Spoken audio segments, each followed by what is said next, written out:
រឿងខ្សែពេលវេលារបស់នគរភ្នំគូលែន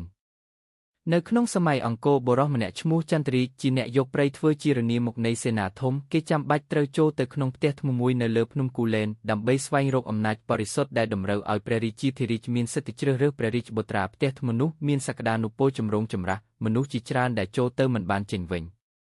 ប៉ុន្តែពេលចន្ទរីកបញ្ចូលកូនសោបាយសម្ងាត់នៅចំណុចមួយអស្ចារ្យទេវតាធ្លាក់បាញ់ពន្លឺមកលើរាងកាយគេនៅពេលគេភ្ញាក់មុខឡើងវិញគេចាប់អារម្មណ៍ថាផ្ទះថ្មបានផ្លាស់ប្ដូរទាំងស្រុងគេនៅតែមួយកន្លែងប៉ុន្តែភពលោកខុសប្លែកមិនមានព្រៃទៀតទេមានតែទីក្រុងដ៏ខ្ពង់ខ្ពស់សេរាបយានកំពុងហោះតាមអាកាសមនុស្សនៅទីនោះពាក់អាវខ្មៅភ្លឺនិងមានសម្លេងជាស៊ីវិល័យថ្មីចន្ទរីកត្រូវឆ្លងជីវិតក្នុងភពអនាគតដោយពុំចេះភាសាពុំស្គាល់បច្ចេកវិទ្យាតែបណ្ដាដោយស្មារតីក្លាហាននិងចំណេះដឹងសិល្បៈប្រយុទ្ធបុរាណរបស់គេចាប់ផ្ដើមក្លាយជាអ្នកសង្គ្រោះនៅក្នុងសង្គ្រាមបច្ចេកវិទ្យាបណ្ដាលឲ្យគេចាប់ផ្ដើមស្វែងរកវិធីត្រឡប់ទៅសម័យដើមឬត្រូវជ្រើសរើសរស់នៅជាយោធាចាស់ក្នុងសតវត្សថ្មីក្តីសង្ឃឹមក្នុងភពអនាគតចន្ទរីកដើរចេញពីផ្ទះថ្មហើយឈប់ភ្លក់នឹងភាពភ្លឺចែងចាំងជុំវិញខ្លួនគេមើលឃើញគ្រឿងយន្តមនុស្សដើរដូចជាមនុស្សពិតតែជាក្របសំណឹកដែកហើយមានភ្នែកភ្លឺជនបរទេសមួយចំនួនចាប់ផ្ដើមស្ទាក់ស្ទើរទៅរកគេបន្ទាប់ពីមើលឃើញគេពាក់អាវខ្ចាញ់និងកាន់ដាវឫស្សីគេត្រូវយកទៅកាន់មន្ទីរប្រវត្តិសាស្ត្របច្ចេកវិទ្យាដោយអ្នកស្រាវជ្រាវម្នាក់ឈ្មោះឡូរ៉ាបានពិនិត្យរាងកាយនិងអวัยวៈរបស់គេហើយសន្និដ្ឋានថាគាត់មិនមែនជាមនុស្សនៅសតវត្សនេះទេគាត់អាចជាអ្នកឆ្លងពេលវេលាដំបូងបង្អស់នៅក្នុងប្រវត្តិសាស្ត្រឡូរ៉ាជួយឲ្យចន្ទរីករៀនភាសាអនាគតនិងបណ្ដុះបណ្ដាលគាត់ក្នុងការប្រើប្រាស់បច្ចេកវិទ្យាថ្មីចន្ទរីកក្លាយជាមនុស្សល្បីដោយសារតែគេជាមនុស្សបុរាណតែអាចយល់ច្របល់នឹងពិភពបច្ចេកវិទ្យាប៉ុន្តែក្នុងចិត្តគេមានអ្វីមួយមិនស្ងប់ស្ងាត់គេនៅតែបន្តស្វែងរកវិធីត្រឡប់ទៅសម័យអង្គរដើម្បីជួយព្រះរាជាធិរាជនិងសងសេចក្តីប្រាជ្ញា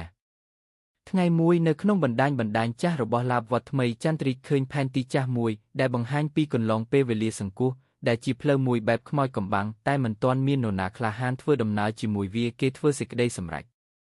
បើខ្ញុំបានមកទីនេះតាមរយៈអំណាចសម្ងាត់នៃភ្នំគូលែនខ្ញុំក៏អាចត្រឡប់ទៅវិញបានដែរត្រឡប់និងបំពេញបេសកកម្មចន្ទរីកបានជឿជាក់ថាវាកន្លងពេលវេលាសង្គោះដែលគេចាប់បានក្នុងបណ្ដាញបច្ចេកវិទ្យាចាស់បង្កើតឡើងដោយសហគមន៍អនាគតមួយដែលជឿលើអំណាចធម្មជាតិបង្កើតស្ម័គ្រចិត្តដើម្បីស្ដារវប្បធម៌បុរាណឡូរ៉ាអ្នកវិទ្យាសាស្ត្រដែលគេជឿជាក់ជាងគេក៏សម្រេចចិត្តធ្វើដំណើរជាមួយគេ